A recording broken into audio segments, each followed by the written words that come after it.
திருச்சிற்றம்பலம். ஓம் சிவா திருச்சிற்றம்பலம்.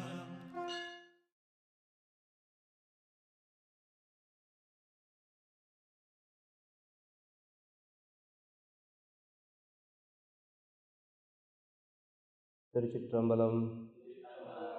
அருள் பரம் ஜோதி தனிப்பெரும் கருணையே. திருச்சிற்றம்பலம். ಗುರುವೇ ಶರಣಂ. ಎಲ್ಲ ಭಕ್ತಾದಿಗಳಿಗೂ ಗುರುದೇವರ ಆಶೀರ್ವಾದ. ಗುರುಮನೆಯ ಎಲ್ಲ ಭಕ್ತಾದಿಗಳಿಗೂ ಗುರುದೇವರ ಆಶೀರ್ವಾದ ಹಾಗೂ ಪ್ರಪಂಚಕ್ಕೆ ಎಲ್ಲರಿಂದ ಒಳ್ಳೆಯದಾಗಲಿ.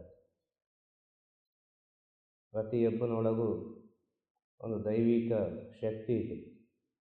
ಭಗವಂತ ಕೊಟ್ಟಂಥ ಅಪರೂಪವಾದ ಅತೀಂದ್ರಿಯವಾದ ಶಕ್ತಿ ಇದೆ. ಪ್ರತಿಯೊಬ್ಬನೊಳಗೂ ಇದೆ. ಅದನ್ನು ಒಳ್ಳೆಯ ರೀತಿಯಲ್ಲಿ ಉಪಯೋಗಿಸಿಕೊಳ್ಳಲಿಕ್ಕೆ ಕಲಿಯಿರಿ. ಒಳ್ಳೆಯದಕ್ಕೆ ಉಪಯೋಗಿಸಿಕೊಳ್ಳಿ. ಎರಡೂ ಆಗ್ತದೆ. ಒಳ್ಳೆಯದು ಆಗ್ತದೆ, ಕೆಟ್ಟದ್ದು ಆಗ್ತದೆ. ನಿಮ್ಮ ಒಳಗಿರುವ ವಿಚಾರದಿಂದ, ಆ ಶಕ್ತಿಯಿಂದ, ಆ ಚೈತನ್ಯದಿಂದ ಅದು ಒಳ್ಳೆಯದೇ ಆಗಲಿ ಅಂತ ಹೇಳಿ. ಹೇಗೆ ಒಳ್ಳೆಯದಾಗುವುದು? ಒಳ್ಳೆಯದಾಗುವುದು ಹೇಗೆ ಅಂತ ಕೇಳಿ. ಮುಖ್ಯವಾಗಿ ಇದನ್ನೆಲ್ಲ ಅರ್ಥ ಮಾಡಿಕೊಳ್ಳಬೇಕು. ಒಂದು ಊರಿತ್ತು. ಆ ಊರಿನಲ್ಲಿ ಅನೇಕ ಜನರು ವಾಸ ಮಾಡ್ತಾಯಿದ್ರು. ಅನೇಕ ಕುಟುಂಬಗಳು. ಒಂದು ದಿನ ಇದ್ದಕ್ಕಿದ್ದಾಗೆ ಆ ಊರಿಗೆ ಏನೋ ಒಂದು ಕ್ಷಾಮ ಬಂತು. ಬರಗಾಲ, ಮಳೆ ಇಲ್ಲ, ಬೆಳೆ ಇಲ್ಲ, ನೀರು ಇಲ್ಲ. ಅನೇಕ ರೀತಿಯ ಪ್ರಕೃತಿ ವಿಕೋಪವನ್ನು ಆ ಊರು ನೋಡಿಕೊಂಡಿತು. ಯಾವುದೋ ಒಂದು ಸ್ಥಿತಿಯಲ್ಲಿ, ಒಟ್ಟಿನಲ್ಲಿ ಎಲ್ಲರಿಗೂ ಮನಃಶಾಂತಿ ಇಲ್ಲ. ಆ ಊರೇ ಬಿಟ್ಟು ಹೋಗಬೇಕು, ಬೇರೆ ದಾರಿ ಇಲ್ಲ ಅಂಥ ಒಂದು ಪರಿಸ್ಥಿತಿ ಬಂತು ಆ ಊರಿನವರಿಗೆ. ಎಲ್ಲರೂ ಸೇರಿ ಒಂದು ಮೀಟಿಂಗ್ ಮಾಡಿ, ಏನು ಮಾಡೋದು ಈಗ?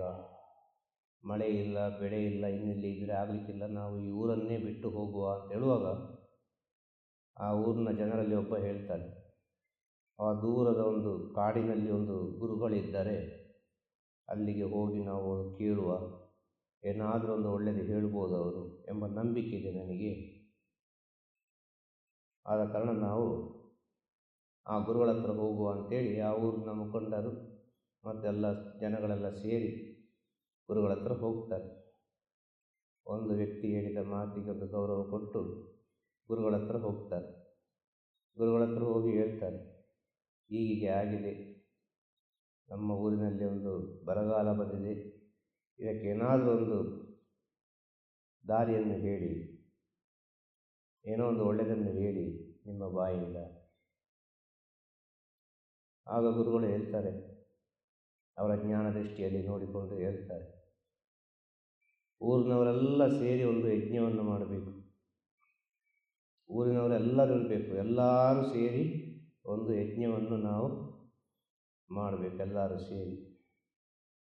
ಆ ಯಜ್ಞದಿಂದ ಒಳ್ಳೆಯದಾಗ್ತದೆ, ಮಳೆ ಬರ್ತದೆ, ಬೆಳೆ ಆಗ್ತದೆ, ಆರೋಗ್ಯ ಚೆನ್ನಾಗಿರ್ತದೆ ಎಂಬ ಒಂದು ಪರಿಹಾರವನ್ನು ಹೇಳ್ತಾರೆ, ಒಂದು ಉತ್ತರವನ್ನು ಕೊಡ್ತಾರೆ. ಇದು ಮಾಡಿದರೆ ತುಂಬ ಒಳ್ಳೆಯದು ಅಂತೇಳಿ. ಎಲ್ಲರೂ ಸೇರಿ ಆಯಿತು ಅಂತೇಳಿ ಒಂದು ತೀರ್ಮಾನ ಮಾಡಿ ಎಲ್ಲರೂ ಭಾಳ ಸಂತೋಷದಿಂದ ಯಜ್ಞಕ್ಕೆ ಏನೆಲ್ಲ ಬೇಕು ಎಲ್ಲ ವ್ಯವಸ್ಥೆಯನ್ನು ಮಾಡ್ತಾರೆ. ಗುರುಗಳು ಹೇಳಿದ ಸಮಯಕ್ಕೆ ಯಜ್ಞದ ಎಲ್ಲ ವ್ಯವಸ್ಥೆಗಳು ರೆಡಿಯಾಗಿರ್ತದೆ. ಇನ್ನೇನು ಯಜ್ಞ ಪ್ರಾರಂಭವಾಗಬೇಕು.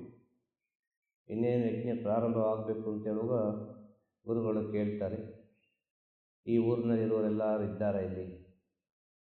ಪ್ರತಿಯೊಬ್ಬರು ಇರಬೇಕು. ಈ ಊರಿನಲ್ಲಿ ವಾಸ ಮಾಡುವವರು ಒಬ್ಬರು ಕೂಡ ಇಲ್ಲದೆ ಆಗಬಾರ್ದು.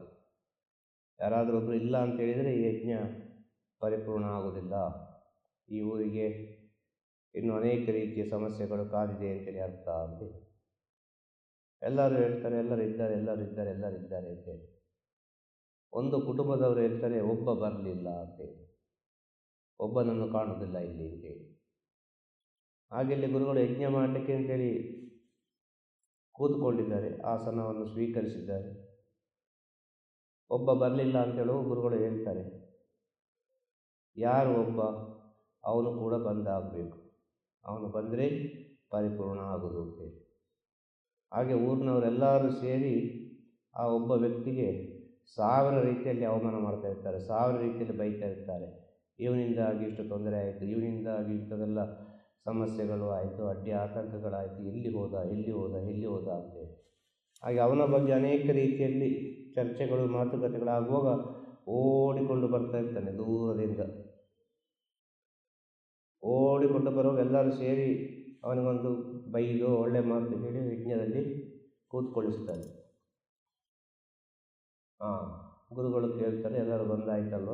ಎಲ್ಲರೂ ಬಂದಾಯಿತು, ಇನ್ನು ಯಜ್ಞ ಪ್ರಾರಂಭಿಸುವ ಅಂತೇಳಿ ಎಲ್ಲರ ಪ್ರಾರ್ಥನೆಯ ಜೊತೆಗೆ ಲೋಕ ಕಲ್ಯಾಣಾರ್ಥವಾಗಿ ಈ ಊರಿಗೆ ಒಳ್ಳೆಯದಾಗಬೇಕು ಅಂತ ಹೇಳಿ ಯಜ್ಞವನ್ನು ಪ್ರಾರಂಭಿಸ್ತಾರೆ. ಹಾಗೆ ಯಜ್ಞ ಎಲ್ಲ ಪ್ರಾರಂಭವಾಯಿತು, ಎಲ್ಲ ಆಯಿತು. ಇನ್ನು ಯಜ್ಞಕ್ಕೆ ಪೂರ್ಣಾವತಿ ಆಗಬೇಕು ಅಂತ ಹೇಳುವ ಸಮಯದಲ್ಲಿ, ಇನ್ನು ಪೂರ್ಣಾವತಿ ಮಾಡೋದು ಅಂತ ಹೇಳುವಾಗ ಜೋರು ಮಳೆ ಬರ್ತದೆ. ಎಷ್ಟೋ ವರ್ಷ ಬರದಿದ್ದ ಮಳೆ ಜೋರಾಗಿ ಬರ್ತದೆ. ಮಳೆ ಧಾರಾಕಾರವಾಗಿ ಮಳೆ ಸುರಿಯುತ್ತದೆ. ಅಲ್ಲಿರುವ ಭಕ್ತಾದಿಗಳಿಗೆ, ಊರಿನ ಜನರಿಗೆಲ್ಲ ಭಾಳ ಸಂತೋಷ. ನಾವೆಲ್ಲ ಸೇರಿ ಶುದ್ಧ ಭಕ್ತಿಯಿಂದ ಯಜ್ಞದಲ್ಲಿ ಭಾಗವಹಿಸಿದೆವು, ಗುರುಗಳ ಆಶೀರ್ವಾದ ನಮಗೆ ಸಿಕ್ಕಿದೆ, ಇನ್ನು ನಮ್ಮ ಊರಿಗೆ ಒಳ್ಳೆಯದಾಗ್ತದೆ ಅಂತೇಳಿ ಎಲ್ಲರ ಒಳಗೂ ಒಂದು ಸಂತೋಷ. ನಾನು ಅಂತೇಳಿ ಎಲ್ಲರಿಗೂ ಭಾಳ ಸಂತೋಷ ಆಗ್ತದೆ. ಎಲ್ಲರೂ ಗುರುಗಳ ಮಹಿಮೆಯನ್ನು ತುಂಬ ಹಾಡಿ ಹೊಗಳ್ತಾರೆ. ಮಹಾಗುರುಗಳು ಇವರು ಅಂತೇಳಿ. ಇಂಥ ಗುರುಗಳಿಂದ ಲೋಕ ಕಲ್ಯಾಣ ಆಗ್ತಾ ಉಂಟು, ನಮಗೆ ಭಾಳ ಸಂತೋಷ ಆಗ್ತಾ ಉಂಟು.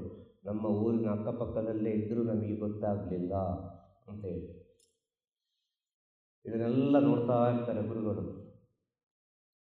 ಕೊನೆಗೆ ಗುರುಗಳು ಯಜ್ಞವನ್ನೆಲ್ಲ ಮುಗಿಸಿ ಅಲ್ಲೆಲ್ಲ ಅನ್ನ ಸಂತರ್ಪಣೆ ಎಲ್ಲ ಆಗಿ ಅವರು ಮುಂದುವರಿಸುವಾಗ ಹೇಳ್ತಾರೆ, ನಾನು ಮಾಡಿದ ಯಜ್ಞದಿಂದ ಈ ಮಳೆ ಬರಲಿಲ್ಲ, ನಾನು ಮಾಡಿದ ಯಜ್ಞದಿಂದ ಈ ಮಳೆ ಬಂದದಲ್ಲ, ನೀವು ಮಾಡಿದ ಪೂಜೆಯಿಂದಲೂ ಈ ಯಜ್ಞದಲ್ಲಿ ನೀವು ಭಾಗಿಯಾದ್ದರಿಂದಲೂ ಈ ಮಳೆ ಬಂದದ್ದಲ್ಲ.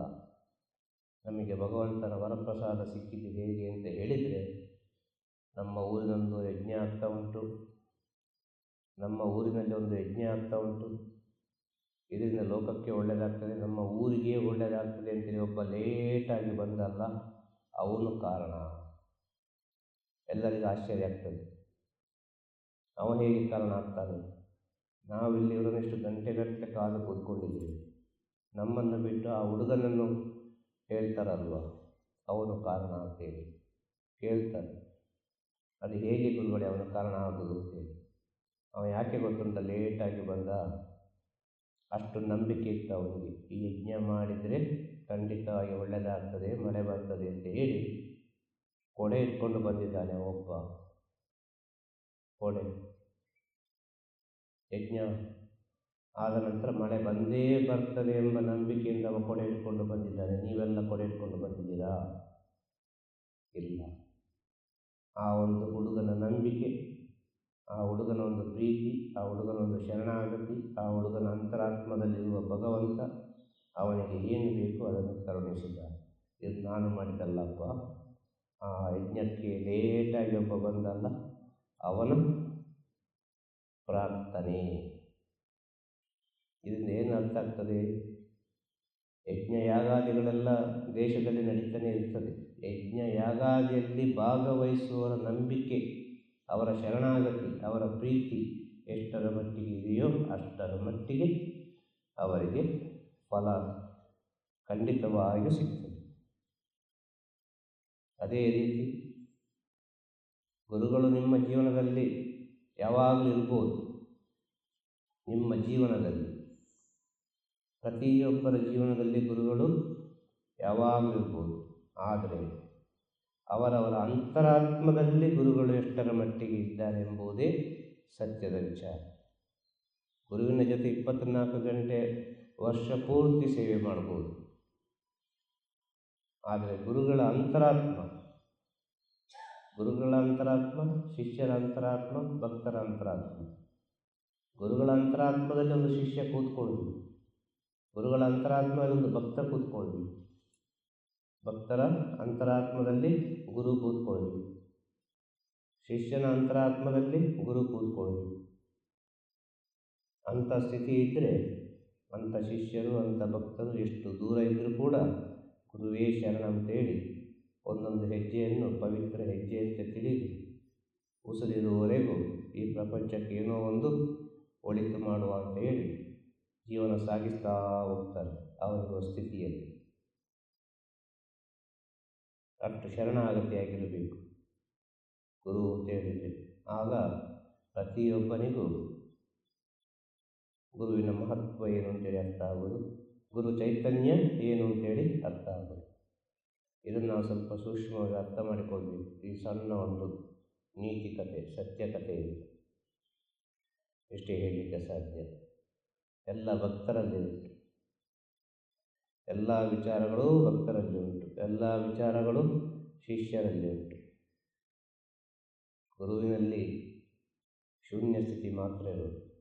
ಭಕ್ತನ ಒಳಿತಿಗಾಗಿ, ಶಿಷ್ಯನ ಜ್ಞಾನಾರ್ಚನೆಗಾಗಿ ಗುರು ತನ್ನನ್ನು ತಾನು ಸವಿಸ್ತಾ ಇರ್ತಾನೆ ಜ್ಯೋತಿಯಾಗಿ. ಒಂದು ಜ್ಯೋತಿ ಯಾವ ರೀತಿ ಉರಿದುಕೊಂಡು ಎಲ್ಲರಿಗೂ ಪ್ರಕಾಶ ಕೊಡ್ತದೆ, ತನ್ನನ್ನು ತಾನು ಉರಿಸಿಕೊಂಡು ಎಲ್ಲರಿಗೂ ಪ್ರಕಾಶವನ್ನು ಕೊಡುವ ಜ್ಯೋತಿ, ಆ ಜ್ಯೋತಿಯ ಸ್ಥಿತಿಯೇ ಸದ್ಗುರುವಿನ ಸ್ಥಿತಿ, ಸತ್ಯದ ಸ್ಥಿತಿ, ಜ್ಞಾನದ ಸ್ಥಿತಿ. ಇಷ್ಟು ಅರ್ಥ ಮಾಡಿಕೊಂಡ್ರೆ ಸಾಕು. ಎಲ್ಲರಿಗೂ ಒಳ್ಳೆಯದಾಗಲಿ, ಎಲ್ಲರಿಗೂ ಶುಭವಾಗಲಿ, ಎಲ್ಲರಿಂದ ಎಲ್ಲರಿಗೂ ಒಳ್ಳೆಯದಾಗಲಿ. ಗುರುಮನೆಯ ಮಕ್ಕಳಿಗೂ, ಗುರುಮನೆಯ ಭಕ್ತರಿಗೂ ಹಾಗೂ ಎಲ್ಲ ಗುರು ಭಕ್ತರುಗಳಿಗೂ ಗುರುದೇವರ ಶುಭ ಆಶೀರ್ವಾದ.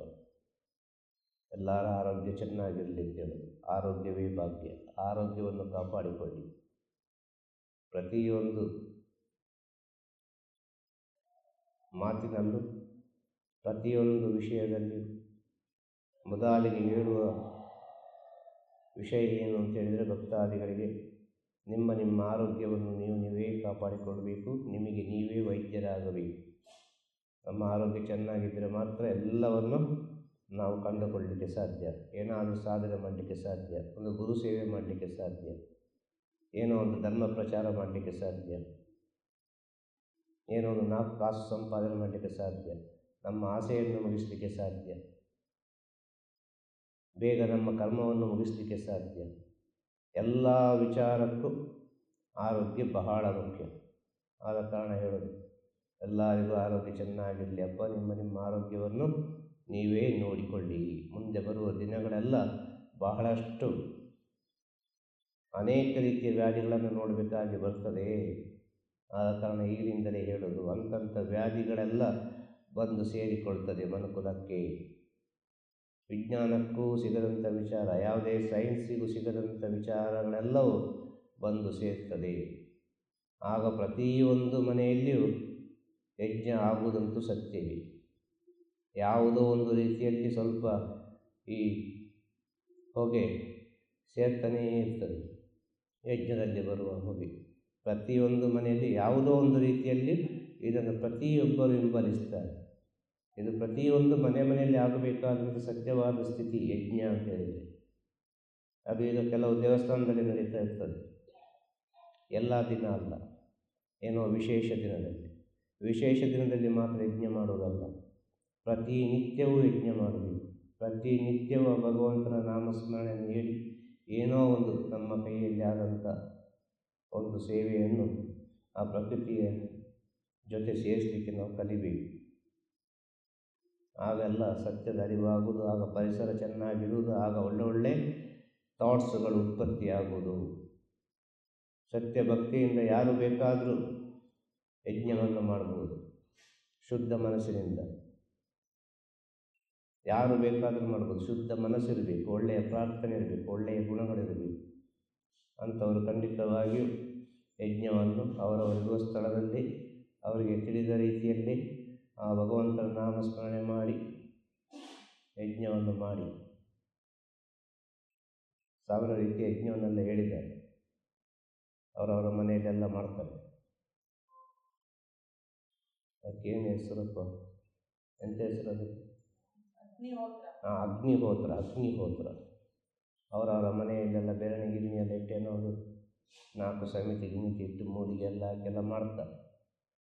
ಅದು ಮನೆಯಲ್ಲಿ ಮಾಡುವಂಥ ವಿಚಾರ. ಅಷ್ಟು ಮಾಡಿದರೆ ಸಾಕು ಅಂತೇಳಿ ಯಾವುದೋ ಒಂದು ರೀತಿಯಲ್ಲಿ ಸಣ್ಣ ಮಟ್ಟಿನಲ್ಲಾದರೂ ಪ್ರತಿಯೊಂದು ಮನೆಯಲ್ಲಿ ಒಂದು ಅಗ್ನಿಗೊಂದು ಪವಿತ್ರವಾದ ಸ್ಥಿತಿಯನ್ನು ಸ್ಥಾನವನ್ನು ಕೊಟ್ಟರೆ ಸ್ವಲ್ಪ ದೇಶಕ್ಕೆ ಒಳ್ಳೆಯದಾಗ್ಬೋದು ಏನೋ ಅಂತೇಳಿ ಅನಿಸ್ತಾ ಉಂಟು. ಮತ್ತೆಲ್ಲ ಅವರವರ ನಂಬಿಕೆಗೆ ಬಿಟ್ಟ ವಿಚಾರ. ತಿರುಚಿಟ್ರಂಬಲಂ. ಗುರುವೇ ಶರಣಂ. ನಮಃ ಶಿವಾಯ, ನಮಃ ಶಿವಾಯ, ನಮಃ ಶಿವಾಯ.